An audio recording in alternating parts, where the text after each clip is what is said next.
تیسرا کلمہ عرش سے فرش تک کیسے آیا؟ تیسرے کلمے کی طاقت دیکھیے۔ ذہنی سکون کے لیے تیسرا کلمہ، نظر بد دور کرنے کے لیے تیسرا کلمہ، شیطان کو دور کرنا ہو تو تیسرا کلمہ۔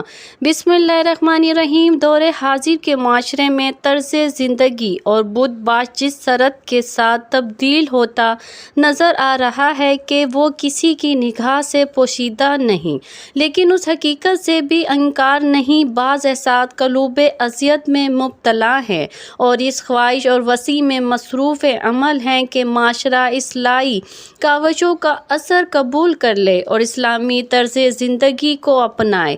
ذکر الہی دراصل قرب الہی کی خاطر اللہ کو یاد کرنے کا نام ہے، یعنی زبان پر حمد و تسبیح اور تکبیر و تہلیل کے کلمات کا جاری رہنا۔ ذکر کی فضیلت اس سے بڑھ کر اور کیا ہوگی کہ خود اللہ سبحانہ تعالیٰ بھی یاد کرے گا۔ پھر ارشاد باری تعالیٰ ہے کہ شکر کرو، ناشکری نہ کرو۔ شکر کا مطلب ہے کہ اللہ کی دی ہوئی نعمتوں اور خدا داد صلاحیتوں اور قوتوں کا اعتراف کرنا اور زبان سے تعریفی کلمات کا ادا کرنا۔ ان قوتوں اور صلاحیتوں کو اللہ کی نافرمانی میں صرف کرنا اللہ کی ناشکری یعنی کفران نعمت ہے، جس سے بچنے کا حکم دیا گیا ہے۔ واضح رہے کہ علماء کرام نے عوام الناس کے عربی سے ناواقفیت کی بنا پر ان کی سہولت اور آسانی کے لیے 6 کلموں کو مرتب کر کے نام رکھے تاکہ عوام الناس کے عقائد درست ہوں اور ان کے لیے ان کلموں کو یاد کر کے مختلف مواقع میں پڑھنا آسان ہو۔ البتہ یہ 6 کلمے مروجہ عوام میں مشہور ترتیب اور ناموں کے ساتھ قرآن و حدیث سے ایسے باقاعدہ ثابت نہیں ہیں، تاہم ان میں سے کچھ کے الفاظ احادیث مبارکہ میں مکمل طور پر موجود ہیں، جبکہ 5ویں اور 6ٹھے کلمے کے الفاظ مختلف احادیث میں متفرق طور پر موجود ہیں اور ان کے الفاظ کو احادیث مبارکہ میں ذکر کی گئی مختلف دعاؤں سے لیا گیا ہے۔ اس بنا پر ہر کلمہ دوسرے کلمے سے الفاظ کے اعتبار سے مختلف ہے، لیکن ہر ایک کلمے کی دوسرے کلمے کے ساتھ ایک مناسبت ہے۔ پہلے اور دوسرے کلمے میں اللہ تعالیٰ کی بندگی کا اقرار اور اس کی گواہی دینا ہے، جو کہ عین ایمان ہے۔ تیسرے کلمے میں اللہ تعالیٰ کی بزرگی اور اس کی حمد کا بیان کرنا ہے۔ چوتھے کلمے میں اللہ تعالیٰ کی توحید اور وحدانیت کا اقرار ہے۔ 5ویں کلمے میں اللہ تعالیٰ سے اپنے گناہوں پر استغفار ہے، جس کی پابندی انسان کو عمر بھر ضروری ہے، کیونکہ انبیاء کرام علیہ السلام کے علاوہ کوئی بھی انسان گناہوں سے معصوم نہیں۔ جبکہ 6ٹھے کلمے میں کفر سے برات کا اعلان ہے، کیونکہ اقرار ایمان کے ساتھ انکار کفر بھی ایمان کا لازمی حصہ ہے۔ ذکر اللہ تعالیٰ کے قرب و رضا اور انسان کی روحانی ترقی کا مؤثر ترین ذریعہ ہے۔ قرآن کریم کی متعدد آیات ذکر اللہ کی کثرت کی ترغیب میں آئی ہیں۔ جناب رسول اللہ صلی اللہ علیہ وآلہ وسلم نے بھی اپنے قول و عمل سے ذکر اللہ کی ترغیب اور تلقین فرمائی ہے۔ چنانچہ حضرت عبداللہ بن بصر رضی اللہ عنہ سے روایت ہے کہ آپ نے فرمایا، تمہاری زبان اللہ کے ذکر سے تر رہے۔ حضرت معاذ بن جبل رضی اللہ عنہ بیان کرتے ہیں کہ میں نے رسول اللہ صلی اللہ علیہ وآلہ وسلم کی خدمت میں عرض کیا، اعمال میں سے کون سا عمل اللہ تعالیٰ کو زیادہ پسندیدہ ہے؟ آپ صلی اللہ علیہ وآلہ وسلم نے ارشاد فرمایا، تمہاری موت اس حال میں آئے کہ تمہاری زبان اللہ کے ذکر سے تر ہو۔ کثرت سے ذکر کی تو کوئی حد نہیں ہے، اس میں ہر شخص اپنی استعداد کے مطابق کثرت کر سکتا ہے۔ البتہ بعض کلمات ذکر کی فضیلت ایسی ہے کہ ان کی قلیل مقدار بھی ثواب کے بڑے ذخیرے جمع کرنے کے مترادف ہیں۔ ان میں سے بہت سے کلمات ذکر کے متعلق احادیث مبارکہ میں ان کی مقدار اور فضیلت بیان فرمائی گئی ہے۔ انہیں کلمات کلمات میں سے روزانہ کے مختلف اذکار، تسبیح، تحمید، تکبیر، تحلیل، استغفار اور درود شریف کے بارے میں مختلف اعداد بھی بیان کیے گئے ہیں، اور بہت سی احادیث میں صبح اور شام 100 مرتبہ تسبیح، تحمید، تکبیر، تحلیل، استغفار اور درود شریف کی ترغیب دی گئی ہے۔ ذیل میں ان اذکار سے متعلق احادیث کو بالترتیب ذکر کیا جاتا ہے۔ ہمارے ہاں جو تیسرا کلمہ معروف ہے، جس کے اندر بنیادی طور پر تسبیح، تحمید، تکبیر، تحلیل، لا حول ولا قوت الا باللہ کے کلمات ہیں، اسے احادیث مبارکہ میں الباقیات الصالحات، ہمیشہ رہنے والا نیک اعمال قرار دیا گیا۔ چنانچہ حضرت ابو ہریرہ رضی اللہ عنہ سے روایت ہے کہ جناب نبی کریم صلی اللہ علیہ وآلہ وسلم نے ارشاد فرمایا، اپنی حفاظت کا انتظام کرو۔ کسی نے پوچھا، یا رسول اللہ، کسی دشمن کے حملے سے جو درپیش ہے؟ حضور صلی اللہ علیہ وآلہ وسلم نے فرمایا، نہیں، بلکہ جہنم کی آگ سے حفاظت کا انتظام کرو، اور وہ سبحان اللہ والحمد للہ ولا الہ الا اللہ واللہ اکبر ولا حول ولا قوت الا باللہ کا پڑھنا ہے۔ یہ کلمات قیامت کے دن آگے بڑھنے والے کلمات ہیں، یعنی یہ کلمات سفارش کریں گے یا آگے بڑھانے والے ہیں کہ پڑھنے والے کو جنت کی طرف بڑھاتے ہیں، اور پیچھے رہنے والے ہیں کہ سفارش کریں اور نجات دلانے والے ہیں، اور یہی باقیات صالحات ہیں۔ اسی طرح مصنف ابن شیبہ میں حضرت عبداللہ بن ابی اوفی رضی اللہ عنہ سے روایت ہے کہ ایک شخص نبی کریم صلی اللہ علیہ وآلہ وسلم کے پاس آیا اور کہنے لگا کہ میں قرآن پڑھنے کی استطاعت نہیں رکھتا، آپ مجھے کچھ ایسا سکھا دیں جو مجھے قرآن کی جگہ کفایت کر جائے۔ تو آپ صلی اللہ علیہ وآلہ وسلم نے ارشاد فرمایا، کہو سبحان اللہ والحمد للہ ولا الہ الا اللہ واللہ اکبر لا حول ولا قوت الا باللہ۔ حضرت حسن بصری رحمۃ اللہ علیہ سے مرسلاً روایت ہے کہ آپ علیہ السلام نے فرمایا، دن میں 30 مرتبہ سبحان اللہ والحمد للہ ولا الہ الا اللہ واللہ اکبر ولا حول ولا قوت الا باللہ العلی العظیم کہنا ایسا صدقہ ہے جو آسمان اور زمین کے درمیان کو بھر دیتا ہے۔ مذکورہ بالا حدیث میں جو کلمات مذکور ہیں، بنیادی طور پر یہ کلمات تسبیح، سبحان اللہ، تحمید، الحمدللہ، تکبیر، اللہ اکبر، تحلیل، لا الہ الا اللہ پر مشتمل ہے۔ ان میں سے ہر ایک کے متعلق احادیث مبارکہ میں صبح شام 100 مرتبہ پڑھنے کی ترغیب اور فضیلت بیان کی گئی ہے۔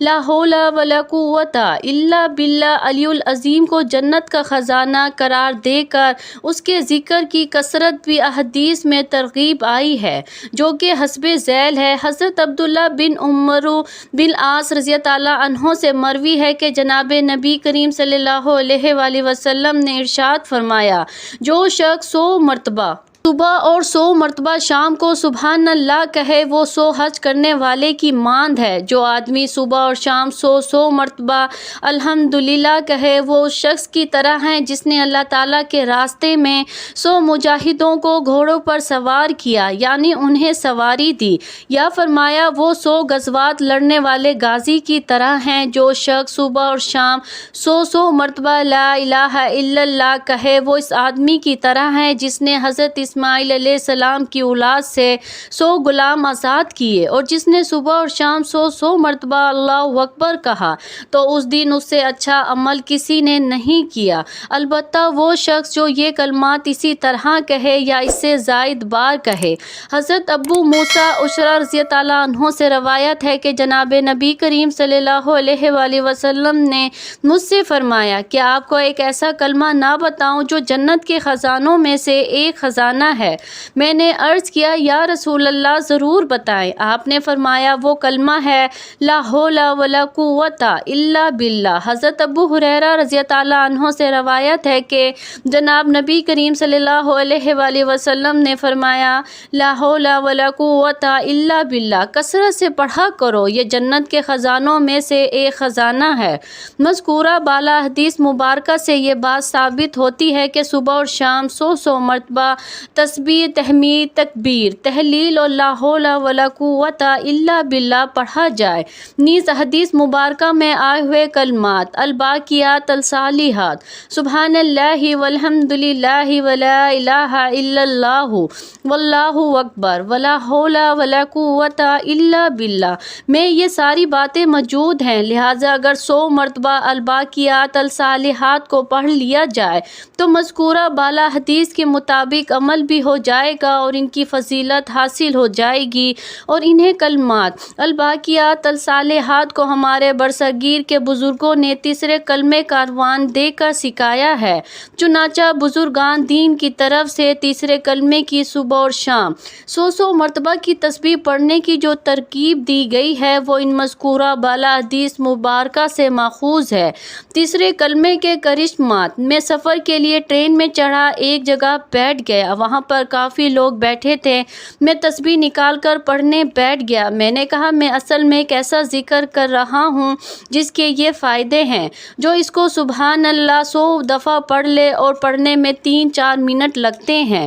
جنت میں اللہ 100 ایسے درخت لگا دے جس کے نیچے عربی نسل کا سفید تیز رفتار گھوڑا 1 مہینہ بھی ایک درخت کے سائے کے نیچے دوڑتا رہے تو درخت کا سایہ ختم نہیں ہوگا، ایسے اللہ 100 درخت لگائے گا۔ میں نے کہا اس کا اگلا فائدہ یہ ہے کہ جو الحمدللہ اس کو پڑھے گا، اللہ تعالیٰ ساری کائنات کو، 7 آسمان 7 زمینیں، ان ساری چیزوں کو جمع کرے تو یہ رائی کے ذرے کے برابر قیامت کے دن جو ترازو پڑا ہوگا جس میں نیکیاں اور بدیاں تولی جائیں گی، اس ترازو میں اگر یہ ذکر رکھ دیا جائے تو وہ ترازو اتنا بڑا ہوگا کہ یہ کائنات رائی کے دانے کے برابر ہوگی۔ میں وہ پڑھ رہا ہوں جس کو 1 دفعہ پڑھیں تو آدھا ترازو بھر جائے، ایسے میں 100 دفعہ پڑھ رہا ہوں، اور 100 دفعہ پڑھنے سے کیسے ترازو ہوں گے، سبحان اللہ۔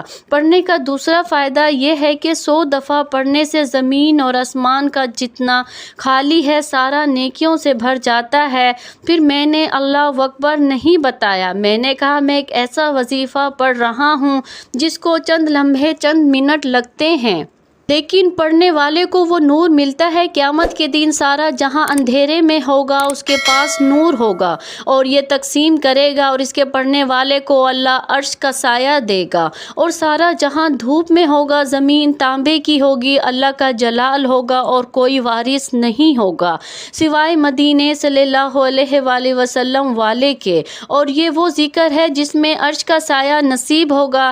ایک فائدہ یہ ہے کہ دنیا کے سارے غم، فکرے، درد، سوز، پریشانیاں، مسائل، مشکلات، تکلیفیں، جادو، بندشیں، اولاد کے مسئلے، گھر کے مسئلے، رزق کے مسئلے، صحت کے مسئلے، نوکری کے مسئلے، تجارت کے مسئلے، زندگی کی ناکامیاں، مشکلات، یہ سارے مسائل لا حول ولا قوت الا باللہ العلی العظیم، اور باقی 99 جو فائدے ہیں اللہ نے اٹھا لپیٹ کر رکھ دیے ہیں۔ کیوں؟ یہ دنیا چھوٹی، اس کی بقا چھوٹی، اس کی مشکل چھوٹی، اس کے مسئلے تھوڑے، دنیا تھوڑی، اس کے غم تھوڑے، دنیا تھوڑی، اس کی خوشیاں تھوڑی، آخرت بڑی، اس کی مشکلات بڑی، آخرت بڑی، اس کی خوشیاں بڑی۔ اب جب میں انہیں فائدے بتائے، کہنے لگے کمال ہے، آپ نے تو بڑے اچھے انداز میں فائدے بتائے ہیں۔ ناظرین، اب جانیے تیسرا کلمہ عرش سے فرش تک کیسے آیا۔ علماء کرام و مفسرین نے تیسرا کلمہ کا ذکر کرتے ہوئے لکھا ہے کہ حضرت ابن عباس رضی اللہ عنہ فرماتے ہیں کہ اللہ تعالیٰ نے عرش بنایا اور فرشتوں کو اسے اٹھانے کا حکم دیا تو فرشتوں کو عرش بہت وزنی محسوس ہوا۔ اس وقت فرشتوں کو سبحان اللہ پڑھنے کا کہا گیا، چنانچہ جب فرشتوں نے سبحان اللہ کا ورد شروع کیا، اس کو پڑھتے ہی عرش اٹھانا آسان ہو گیا۔ فرشتے برابر اس کلمے کو پڑھتے رہے یہاں تک کہ حضرت آدم علیہ السلام وجود میں آئے اور ان کو چھینک آئی تو حضرت آدم علیہ السلام کو الحمدللہ پڑھنے کا حکم دیا۔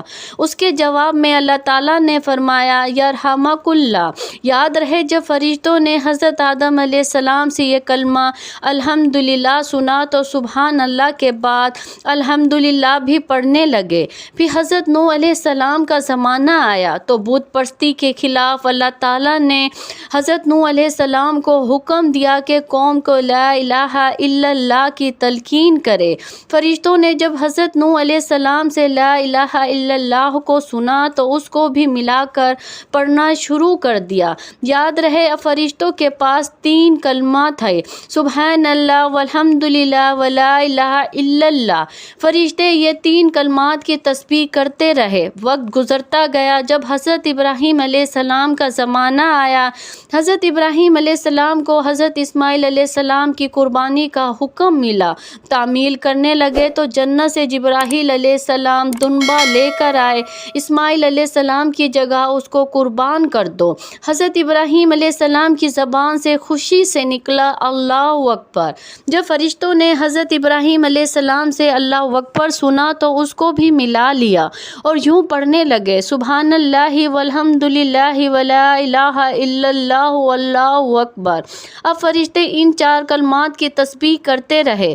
وقت گزرتا گیا، جب ہمارے پیارے نبی حضرت محمد مصطفیٰ صلی اللہ علیہ وآلہ وسلم کو دنیا میں بھیجا گیا تو کیسے یہ کلمہ مکمل ہوا۔ ناظرین، ایک بار حضرت جبرائیل علیہ السلام نے حضور نبی کریم صلی اللہ علیہ وآلہ وسلم کو تیسرا کلمے کے پہلے واقعات کے بارے میں بیان کیا اور بتایا کہ کیسے کیسے فرشتے ان 4 کلمات کو جمع کر کے ان کی تسبیح کرتے ہیں، سبحان اللہ والحمد للہ ولا الہ الا اللہ واللہ اکبر۔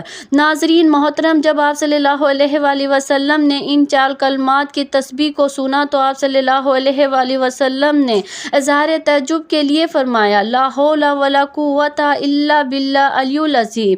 ناظرین، جب فرشتوں نے نبی کریم صلی اللہ علیہ وآلہ وسلم سے یہ آخری حصہ سنا تو اس حصے کو بھی ملا کر تیسرا کلمہ تمجید کی صورت میں بنا دیا اور ان کلمات کی تسبیح کرنے لگے جو جاری و ساری ہے۔ اللہ پاک ہمیں بہتر عمل کرنے کی توفیق عطا فرمائے اور ہمیں نیکوکاروں میں شامل کرے، آمین۔ ناظرین، کمنٹس باکس میں اللہ تعالیٰ کے 99 ناموں میں سے ایک نام ضرور ٹائپ کرے۔ جزاک اللہ خیر۔